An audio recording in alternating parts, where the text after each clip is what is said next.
तो दोस्तों एक बार फिर से हम लेकर आ गए हैं कंस्ट्रक्शन की दुनिया से वाबस्ता कुछ बेहद दिलचस्प और इल्म से भरपूर मालूमात लेकर, जो कि सच में आपके लिए काफी फायदेमंद साबित होने वाली हैं। तो बिना देर किए शुरू करते हैं आज की ये वीडियो। Break roof. आज तक आपने कई मिस्त्रियों के कमाल की हुनरमंदी को देखा होगा, मगर इस मिस्त्री के हुनर के आगे तो मानो जैसे सभी फेल हैं। जब भी आप अपना घर बनवाते हैं तो उसमें सबसे ज्यादा खर्चा आता है उस घर की छत को बनवाने में। यही नहीं, छत को बनाने का काम सबसे ज्यादा वक्त लेने वाला भी होता है। लेकिन इस मिस्त्री को जैसे उन सभी मुश्किलात का हल मिल गया है। जैसा कि आप यहाँ देख सकते हैं कि कैसे ये मिस्त्री सिर्फ और सिर्फ ईंटों की मदद से इस घर की छत को बना रहा है। और छत भी कोई छोटी मोटी नहीं बल्कि अच्छी खासी लंबी और चौड़ी है। इस तरह की छत को बनाने के लिए बड़ी ही एहतियात और सब्र की जरूरत होती है, क्योंकि एक छोटी सी गलती इन ईंटों से बन रही छत को एक साथ गिरा सकती है। ये मिस्त्री बड़ी ही एहतियात से इन ईंटों को इस कमरे की छत के चारों कोनों से थोड़ा थोड़ा करके बनाता है, ताकि जैसे जैसे ईंटों को लगाया जाए तो उन ईंटों को चारों तरफ से सहारा मिलता रहे और वो गिरे नहीं। इस तरह की छत की शेप एक गुम्बद की तरह रखी जाती है, मगर ये गुम्बद ऊंचाई में कम मगर फैलाव में ज्यादा होता है।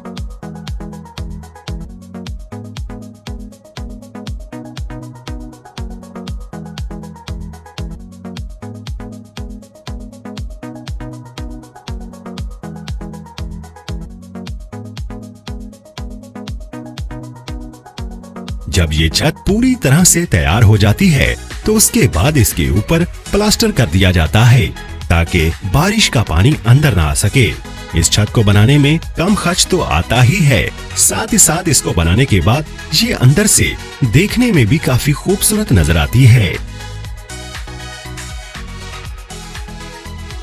गुटा ड्राई डेक। इस खास तरह के प्लास्टिक के ढांचे को फर्श बनाने से पहले वहां बिछा दिया जाता है। इसका इस्तेमाल असल में घरों में आने वाली नमी को रोकने के लिए किया जाता है। घर की दीवारों पर नमी के आने की सबसे बड़ी वजह घर की बुनियाद में नमी का इकट्ठा होना होता है, जिसके लिए इन प्लास्टिक के ढांचों को जमीन पर बिछा दिया जाता है और दो मोटे पाइप्स को इनके नीचे रख दिया जाता है, जिससे एक सिरे से बाहर की हवा इस प्लास्टिक के ढांचे के नीचे से जाती है और बुनियाद में इकट्ठा होने वाली नमी को पाइप के दूसरे सिरे से बाहर की तरफ निकाल देती है, जिसकी वजह से जमीन के नीचे कभी भी नमी इकट्ठा नहीं हो पाती और दीवारों पर सेम नहीं आती। इन ढांचों को एक मोल्डिंग मशीन में तैयार किया जाता है और इसकी मजबूती भी बेहद ठोस होती है, ताकि इसके ऊपर बिछाए जाने वाले कंक्रीट का वजन ये संभाल सके। तो कहा जा सकता है कि नमी को जड़ से हटाने के लिए ये तरीका काफी फायदेमंद है।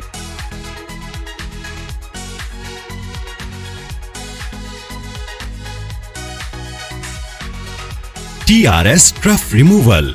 बड़े बड़े स्टेडियम्स में मैदान पर नकली घास का इस्तेमाल किया जाता है, जो कि काफी फायदेमंद होता है, क्योंकि अगर मैदान पर घास उगाई जाए तो उसकी देखभाल में ही काफी खर्च आ जाता है और वो तेज धूप की वजह से पीली होना शुरू हो जाती है।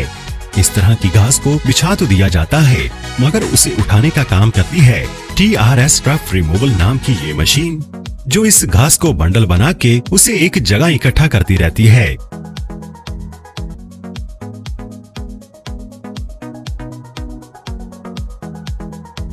जिन्हें बाद में ट्रक में डालकर किसी और जगह इस्तेमाल में लाया जा सकता है।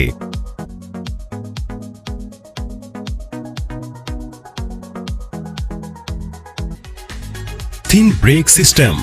अपने घरों को खूबसूरत कौन नहीं देखना चाहता, और ऐसे में लोग दीवारों पर सेम आने या फिर दीवारों को एक अलग ही शेप देने के लिए इस तरह के थिन ब्रेक सिस्टम का इस्तेमाल करते हैं। इसके लिए सबसे पहले स्टील की पतली लेयर्स को दीवार पर फिक्स किया जाता है और उन जगहों का ख्याल रखा जाता है जहां पर बिजली के बोर्ड हों और जहां पर इन लेयर्स को मोड़ना हो।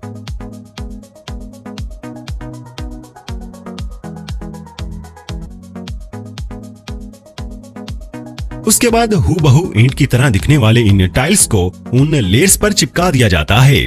इस तरह के स्टील के ढांचे का इस्तेमाल करने का सबसे बड़ा फायदा ये है कि इसमें टाइल्स के बीच में एक दूसरे से एक जैसी दूरी बनी रहती है।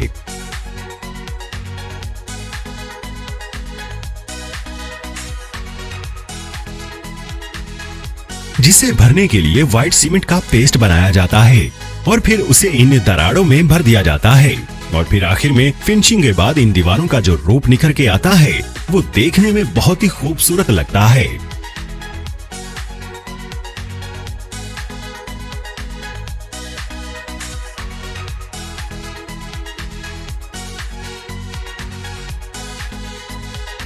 Snow melting system. बहुत से ममालिक में साल के कई महीने ठंड का मौसम रहता है, जिसकी वजह से वहाँ के रोड्स हर वक्त बर्फ से ढके रहते हैं और रास्ते बंद हो जाते हैं। उसके हल के लिए ही इन रोड्स की सतह पर थर्मल वायर्स को बिछाया जाता है। इसकी शुरुआत के लिए सबसे पहले रोड को दूसरे रोड की तरह ही बनाया जाता है, मगर कंक्रीट डालने से पहले उस जगह इन थर्मल वायर्स को बिछा दिया जाता है और फिर उसके ऊपर कंक्रीट को डाल दिया जाता है। इन थर्मल वायर्स को बिजली का कनेक्शन नजदीकी इलेक्ट्रिक पोल से दिया जाता है। इसके बाद जब सर्दियों में रोड्स पर बर्फ जमा हो जाती है तो ये थर्मल वायर्स गर्म होने लगती हैं, जिसकी वजह से रोड भी गर्म हो जाता है और रोड्स पर बर्फ जमा ही नहीं हो पाती। गाड़ियों और लोगों को निकलने में कोई परेशानी नहीं होती।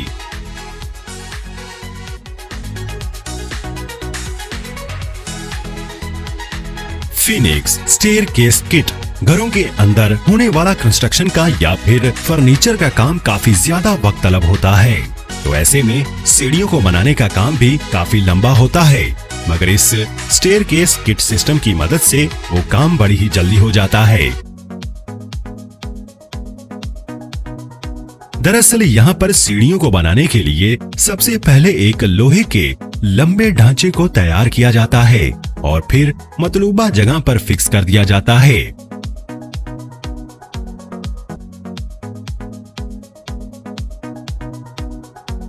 उसके बाद सीढ़ियों के स्टेप्स को उन ढांचों में एक एक करके फिक्स किया जाता है। सीढ़ियों पर चढ़ने के लिए हाथ की सपोर्ट की जरूरत होती है, उसके लिए साइड में ग्रिल भी लगाई जाती है। फिर इन स्टेप्स में सुराख करके स्टील की ग्रिल को उनमें फिक्स कर दिया जाता है और ये बेहद पुरकशिश और कम जगह में मजबूत सीढ़ियां बनकर तैयार हो जाती हैं, और वो भी कम से कम वक्त में। दोस्तों, आज की वीडियो में बस इतना ही। अगर आपको वीडियो पसंद आई है तो वीडियो को लाइक जरूर कर दें और अगर आपने चैनल को अभी तक सब्सक्राइब नहीं किया तो जरूर सब्सक्राइब कर लें। बहुत शुक्रिया।